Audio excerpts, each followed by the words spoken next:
Hello everybody, Big Plains here. Now before I dive too deep into this video, I want to give a shout out to my patrons over on Patreon. So thank you to everybody over on Patreon who helps to support this channel by donating. So I will leave a link in the description below if that's what you want to do and if you want to go help support the channel. But I have been pretty busy lately with the Sum 47 and of course elsewhere, but I have made some progress. Now, it's not the most exciting progress in the world, no, and it's obviously not done, all right? There's still some things I'm working on in this area that will be worked on later, but mostly what I've done at this point is move back towards the tail. So, you can see here that it's, again, like I said, fairly simple in terms of just more roof design, and it's basically the same as what was up here.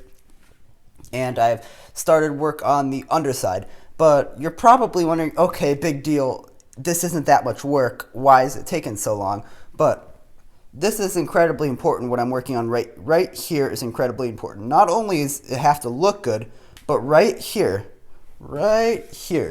in this spot, that is one of the most highly stressed points of this entire airplane, because it's right where the landing gear and the fuselage, oh, there goes the door, that's not good, right where all that stuff, right where it meets.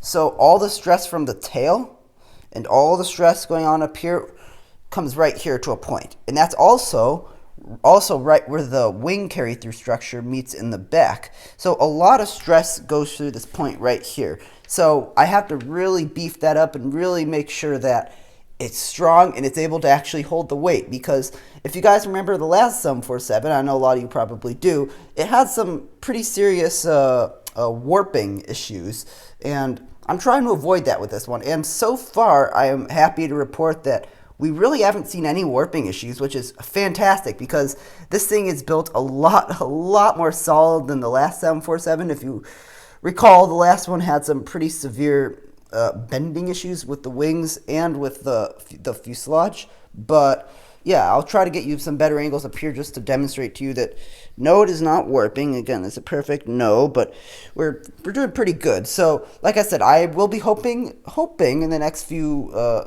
days here, and hopefully in the next week or so, to work my way back out this way, and hopefully we don't hit the wall in the back there, because I have to measure that out, because I'm not sure if we're going to make it. But if we don't, we'll just scoot the plane a bit more forward and we'll be fine, hopefully.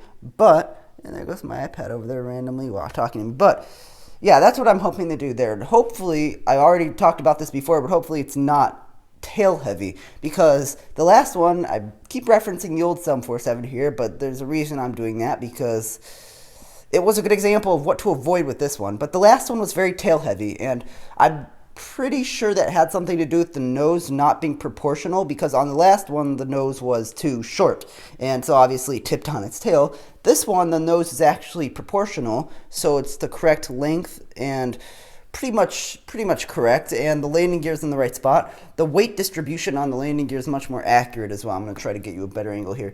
You can clearly see that there's one right here, and then there's another one. I'll try to get you a better picture, a better angle.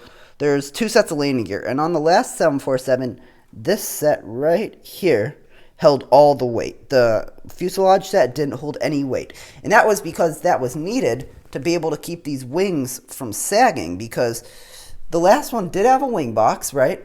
But it was really ineffective. It couldn't actually do much to help keep the plane from sagging. So I relied on the landing gear to help hold the wing up. But this time around, both of them are holding the adequate weight. So hopefully it won't be tail heavy, but you never know. That's just one of those things that you're just gonna have to experiment with, and I might have to bounce some stuff later on. But that's pretty much it for here. Hopefully I'm going to get that tail built out pretty soon here, and I want it to look really smooth, because this plane's pretty much based off of being really smooth. But up here towards the front, I know I've got a lot of people commenting that I forgot to put the aerial refueling probe here.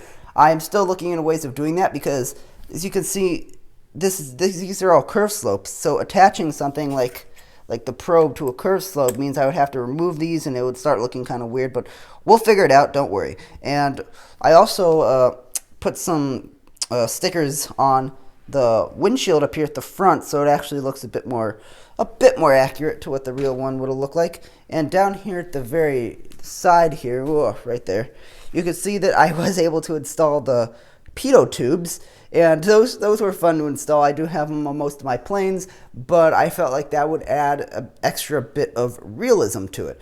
But yeah, that's really all I have right now, and hopefully we're gonna get a lot of work done before the next update. But things are moving kind of slowly now because those lousy Bricklink orders take forever to get here. So yeah, I hope you enjoyed this update. Again, not too much going on, but enough to warrant an update. And I know it's a boring one, but hopefully there will be one that's a little bit more exciting coming up in the near future. So that's all I really have for this video. Hope you enjoyed it, and I hope you'll stick around for more coming very soon. Bye for now.